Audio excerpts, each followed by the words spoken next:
It's time to eat. What are you hungry for? Sit down and get ready to consume an abundance of fantasy football knowledge from Ross Tucker and Joe Dolan. Feed me now. I'm starving. On the Fantasy Feast Eatin' Podcast. Yeah, let's eat, baby. It is the Fantasy Feast Podcast, the show that's so nice we do it twice. Yesterday, Tears of Dolan, running back style. Hopefully everyone has listened to that. Joe breaking down the different tiers, why tiers matter.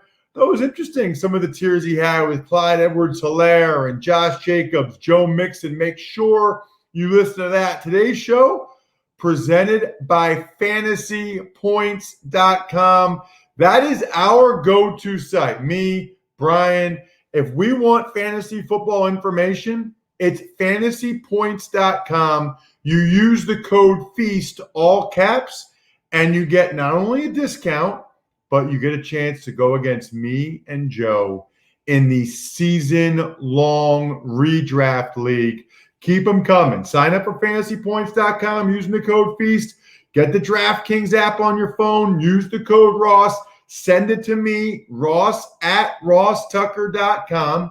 And if you want to make sure, you can send it to contact@rosstucker.com as well. And you will have a fantastic opportunity to join Scott Sheriff and James Williams. Those are the two most recent participants that I am announcing today. So now we've got Nick LeGrot, Rob Chaffee, Scott Sheriff, yes, Carrie Underwood's keyboard player, who came up with the Tears of Dolan song, James Williams, who's also the commish, Scott Boyd, Kevin Herb. 6 down, 8 more to go against me and Joe Dolan. Just make sure you're going over to FantasyPoints.com and throwing that glorious code in there, FEAST, with all caps. Speaking of FantasyPoints.com, we are once again, second time in the last 3 or 4 months, in the presence of greatness.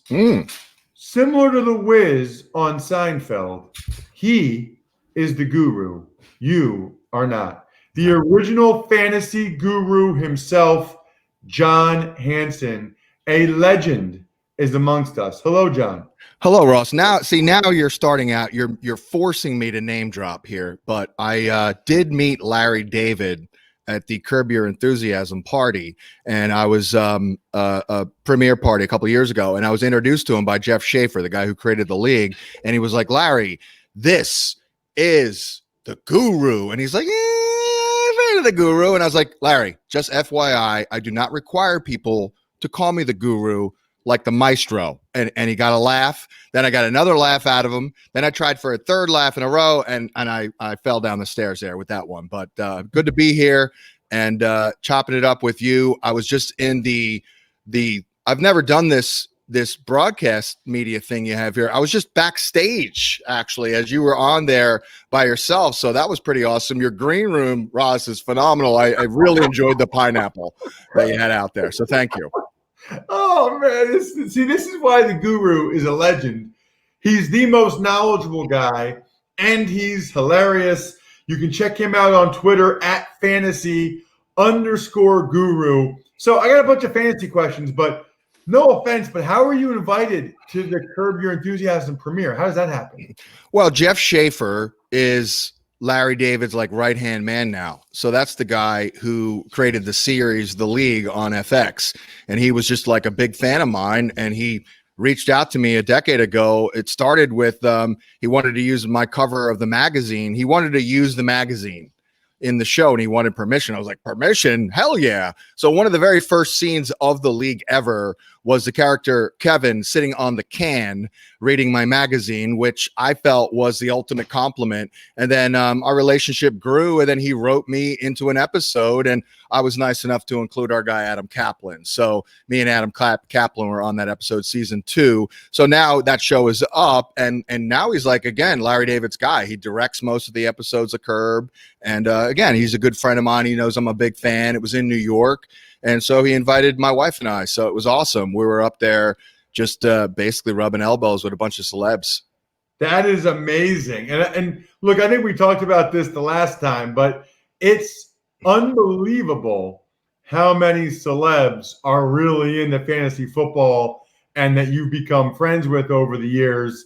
We talked about the names last time, but even like a couple weeks ago, Joe and I had the pitcher, the submarine pitcher. Yeah, Brad Ziegler. Yeah. Brad Ziegler on the show. And I got to tell you, I know you're wearing the Dodgers hat. People can check out the Guru, youtube.com/Ross Tucker NFL. If you want to watch the show, see what the Guru looks like. I mean, the guy's in his 50s and he looks like he's 37. It's unbelievable. The fantasy football life is a good one. He's wearing a Dodgers hat. So out of all the sports, Guru, I probably like baseball the least. I just think it's boring and old and I don't like it. Yeah. So the fact that all the pitchers are like sitting there during the games actually talking about football and their fantasy football teams in September instead of the actual game that they're playing in. For sure. I love that. I love that.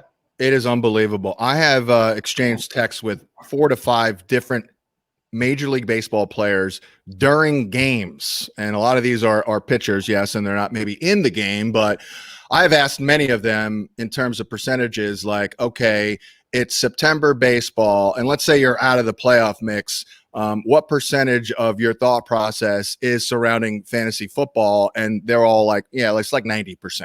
Right around draft season. So it is amazing that, the competitiveness and all that. And a lot of former players, they like the camaraderie. They like to compete. And obviously their playing days are over. And like the rest of us, they focus on fake football and fake sports and things like that. So yeah, can't get enough of it. It's tremendous. Well, and what's cool about it too is, their season ends in September. It's kind of a way, even when they're away from the guys, that they're kind of still connected to them because they got that fantasy football matchup in October, November, December. And the next thing you know, it's time to report and all that stuff.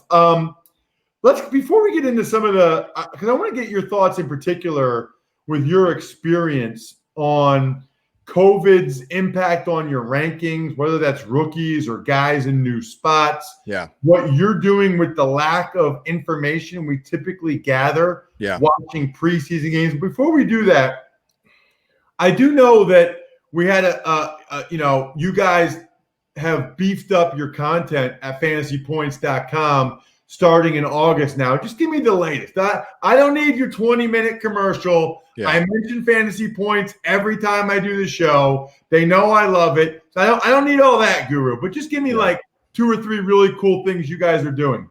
Well, I think one of the things that sets us apart is I don't think there's another fantasy football website that has a legitimate NFL insider. And I think that is more important this year than ever. And our guy, Adam Kaplan, who's been, an NFL insider covering the league for over 20 years. He's got a lot of great connections. He talks to a lot of assistant coaches and things like that.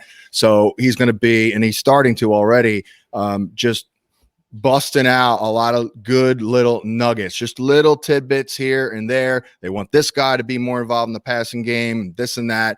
And they want to work in this running back to keep this guy fresh, things like that. So that's number one. I did unveil or publish my draft plan article, which really, people sometimes want some hand holding, especially those who don't really follow the league in the off season. By the way, those people, the hardcore people, are going to have a big advantage this year over the casual fan who still today hasn't looked up, what's going on in the NFL. So the draft plan article is up there.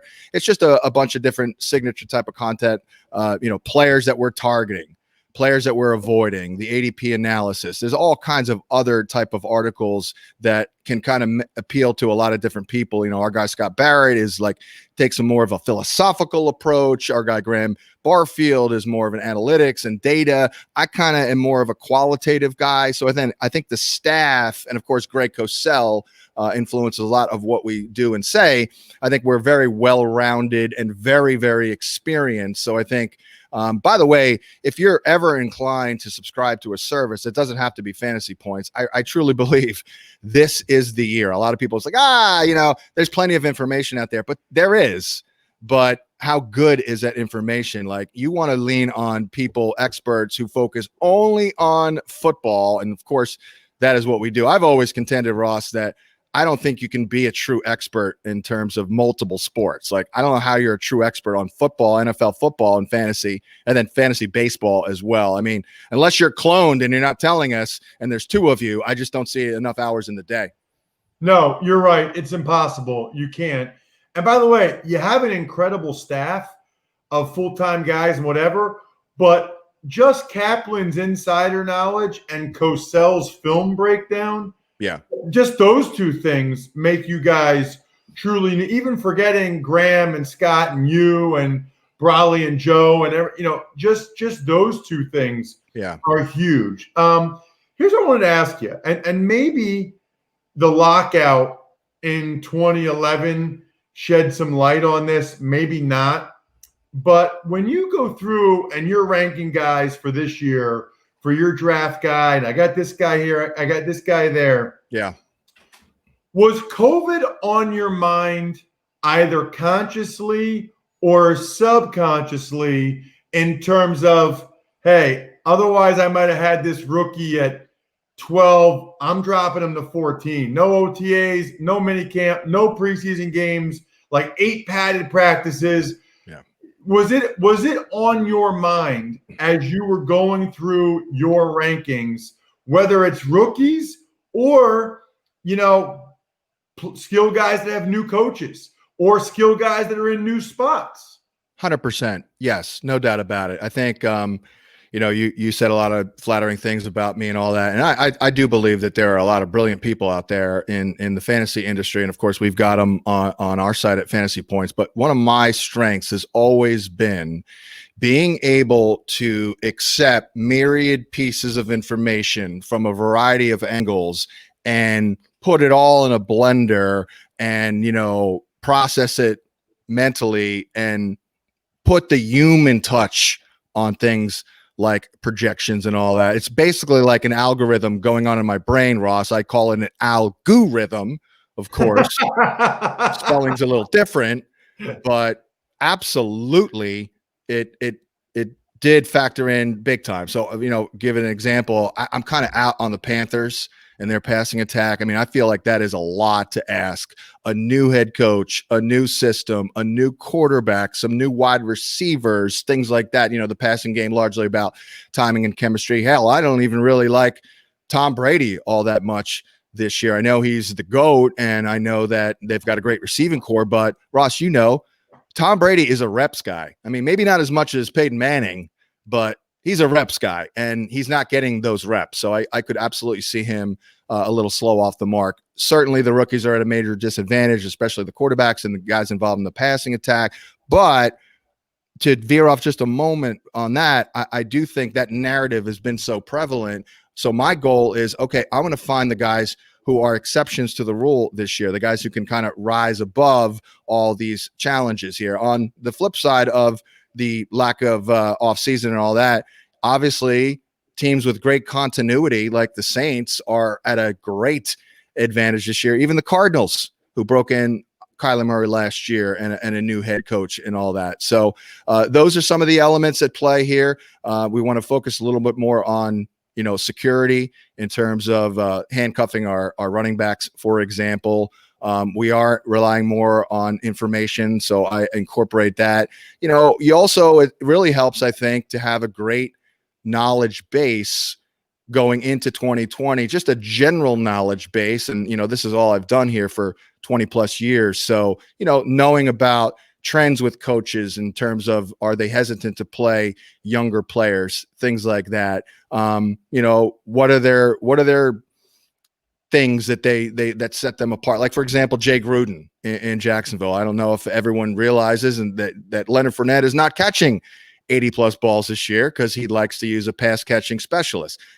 Personnel groupings and offensive identities and things like that. This is the deep knowledge base that I have and other experts have, and it's going to be needed more than ever. Like the Rams, we don't know exactly about their personnel groupings. We do know that Cooper Kupp's targets and production was down last year when they went more to 12 personnel. So I'm not against Kupp, always love Kupp, but I like Robert Woods a lot more. I think his role is, pretty static there. You got to have a good filter, Ross, for listening and ignoring at times coach speak and things like that. If I hear Frank Reich talking up Marlon Mack one more time, I think my head might explode.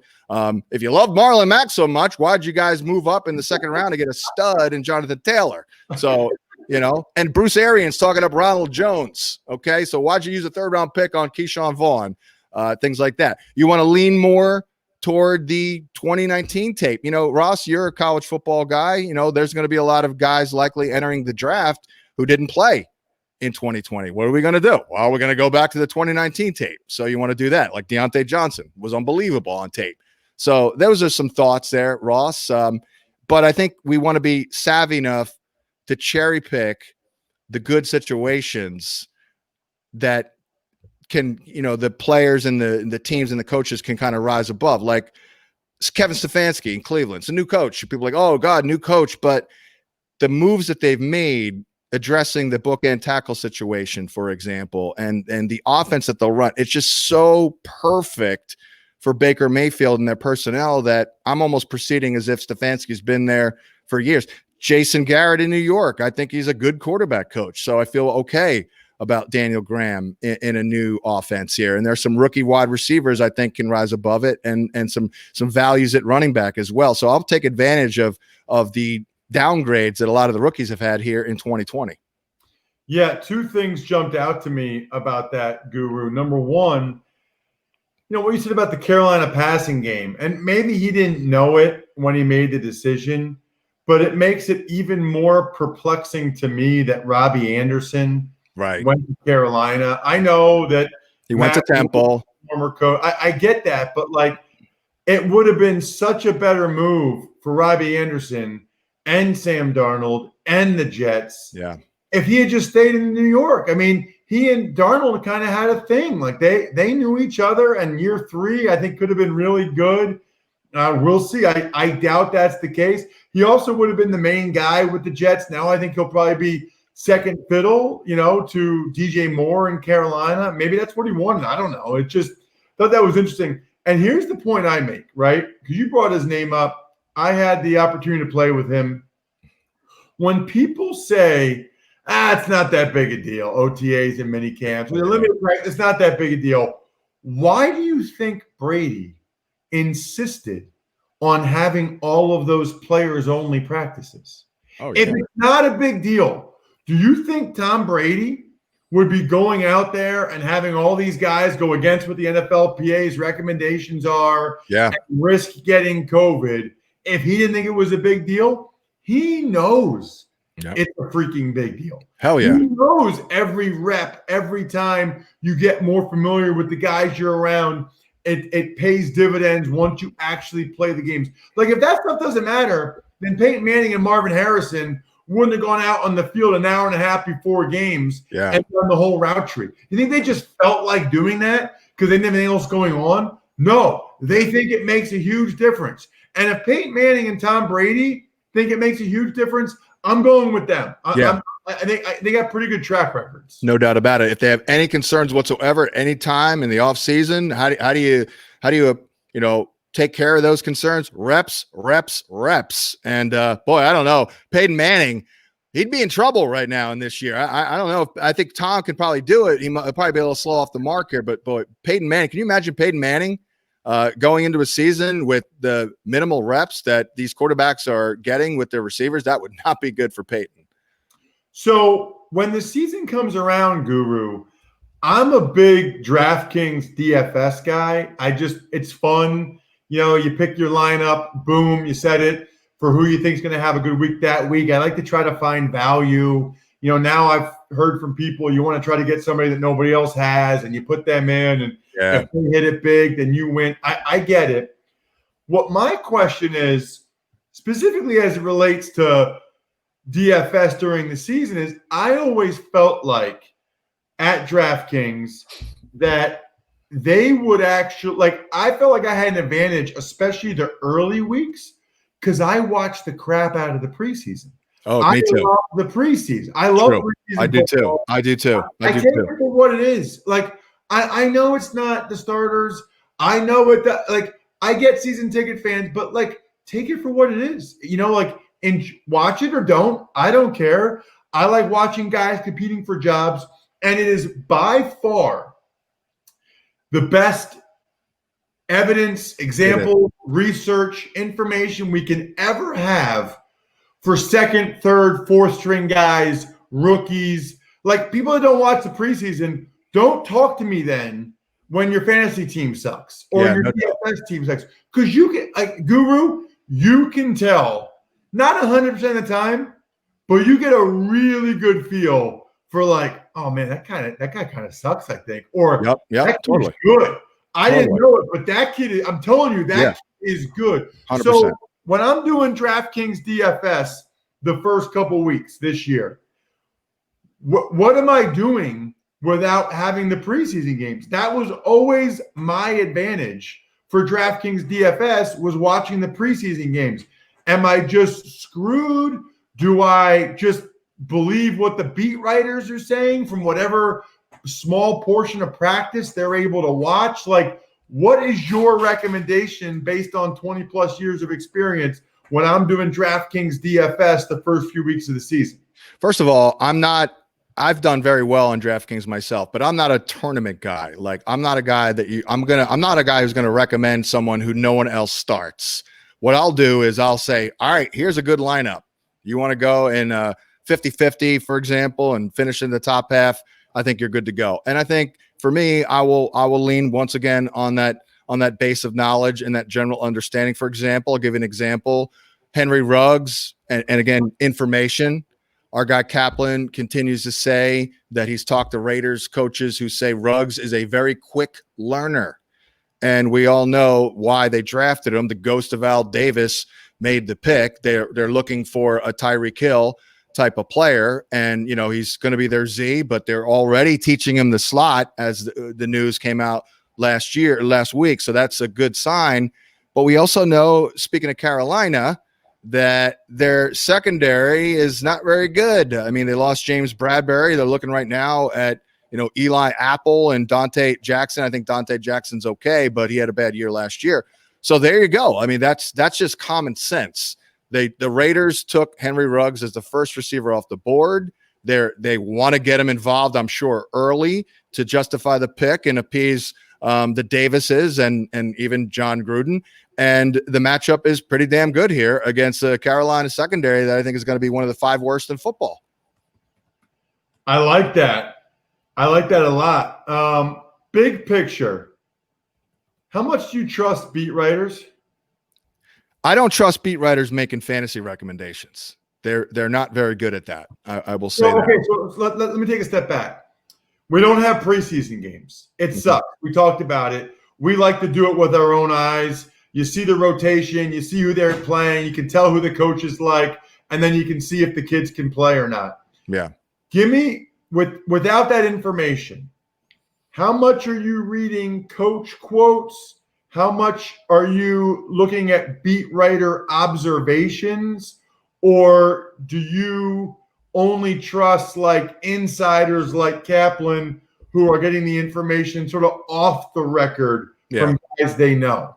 That I will trust that much, much more, especially the off the record stuff where we get a lot of stuff from Kaplan that we really can't repeat, and we just bake it on in to everything. A lot of times, in the past, we'll get questions like, why you're doing that? It's like, well, because no one else is. I'm like, well, yeah, that's the point, because they don't have access to this information. So the NFL insider stuff is king. I think at the end of the day, again, I'll go back to that firm and large knowledge base that you hopefully have. And if you don't have it, maybe lean on someone who does. And then what you're looking for is your suspicions all off season to either be confirmed or denied, I think. And, you're certainly looking into depth charts as best as you can. You can't really use official depth charts, but who's coming in first, with who's running with the ones, things like that, which will start to get hopefully now in the second half of August as the padded practices commence, because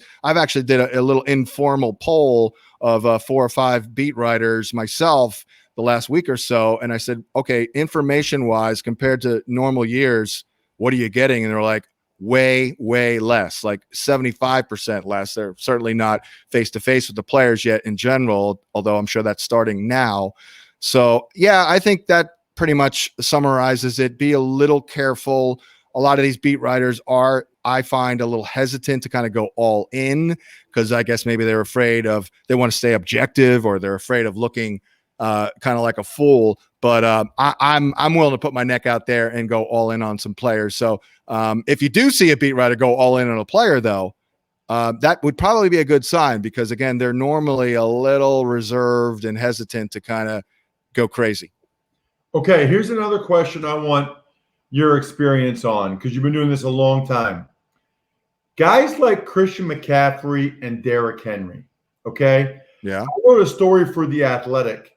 Christian McCaffrey, forget touch it carries, forget even touches. Christian McCaffrey was on the field last year for 250 more snaps than any other running back other than Zeke and Fournette. That's essentially, Guru, 5 games. Like if a running back's on the field, 50 plays is a lot. So him being on the field for 250 more plays, that's 5 more football games that Christian McCaffrey played last year. Derrick Henry, I feel like I've seen this before with the big battering running back who has a couple big years, including a postseason run, and then all of a sudden it's like, what's the old commercial? Like, where's the juice? Like, where's the beef? Where's the beef, right? Yeah. So my question is, when do we start to get a little bit worried about McCaffrey or Henry, just given their recent workloads? And when do we let somebody else draft them and say, maybe it sounds stupid, but maybe it's like, you know what? The last 2 years for McCaffrey have been ridiculous, whereas Saquon, missed several games with an ankle and was hurt for a bunch of games with the bad ankle.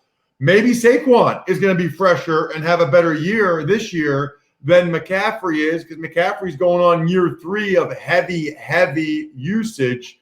What does your experience tell you with running backs and ridiculous usage in McCaffrey's case, or with that pounding physical 250-pound style like Henry? Yeah. Well, first of all, I think I'm more skeptical than ever. It's ironic because I'm all in on getting running backs this year because, that's kind of the trend. And I think you want to get into the running back business or else you'll be left out in the dark. But that said, we understand why the 0 running back thing was a thing. They can be volatile and banged up. So I want to focus on first couple of rounds. I really want to focus on running backs whose best football is clearly in front of them, like Miles Sanders, for example. You can even go Josh Jacobs and Kenyon Drake, of course, the rookies. Then you have the guys who I think Henry and McCaffrey apply. I mean, geez, McCaffrey's only 24 years old, but 3 very active workloads there in 3 years. So those guys are the guys that, like, I would say their best football is right now in the here and now. So I hear you though. With Derrick Henry, okay, I've never been a Henry guy. I was okay with him last year. First years, I thought he was being grossly overvalued. And we saw it in the AFC Championship game. My biggest problem with him is if they're behind, then he potentially is not on the field. But back to McCaffrey and Barkley, I actually was with you the whole way until I actually did the projection because I default to PPR.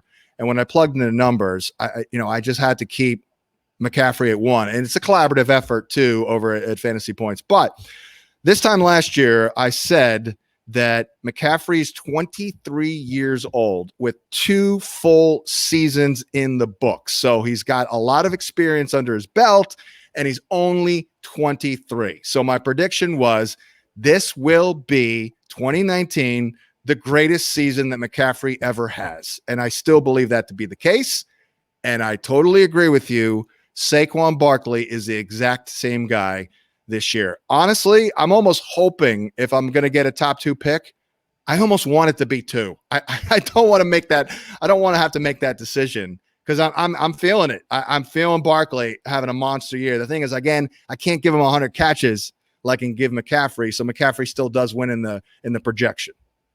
Yeah, it's going to be fascinating. And I was so happy that McCaffrey got that contract because when I actually dug into the numbers, I mean, they were running him into the ground last year. You better get compensated for that. Speaking of compensating, you need to make sure you have fantasy points. It's huge. I mean, you guys have to have. There's nobody has a bigger staff. You guys have like 10 guys on staff. Yeah, you better get a lot of people subscribed. Otherwise, you're gonna be in the poorhouse. You better get a lot of people subscribed with that many owners, that many mouths to feed, Guru. Right, that's right. Because I made these guys are all part owners and fully invested. Yeah, I think we have a large staff and a great staff, and I think we're doing pretty well, very well. I will say that the industry is down in terms of business and revenue. You know, I just this morning did a Google trend search and all that crap. And at this exact point last year, fantasy football on the internet in terms of Google was at 37% of its peak for the year. This day last year. Today, 7%. So the hardcore people watching this podcast and really listening are going to have a great advantage, because what's going to happen is in about 2 weeks, everyone's going to be like, oh, whoa, this is for reals. We're actually playing. I have no idea. Where's Tom Brady playing?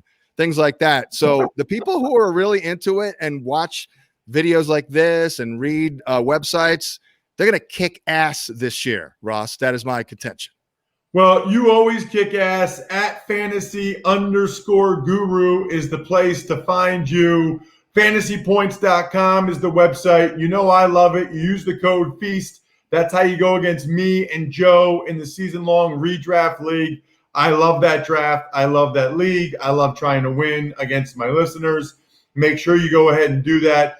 Guru, thank you for the time. By the way, Greg Cosell will be on tomorrow's Ross Tucker Football Podcast to break down the air raid offense a little bit. How do you run the ball that well in Arizona with 4 wide receivers on the field that much?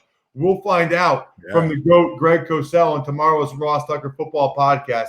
For now, I'm stuffed. We're done. Thanks for listening to the Fantasy Feast podcast. Make sure to also subscribe to the Ross Tucker Football Podcast, Even Money, Business of Sports, and the College Draft. All available at Apple Podcasts, rosstucker.com, or wherever podcasts can be found.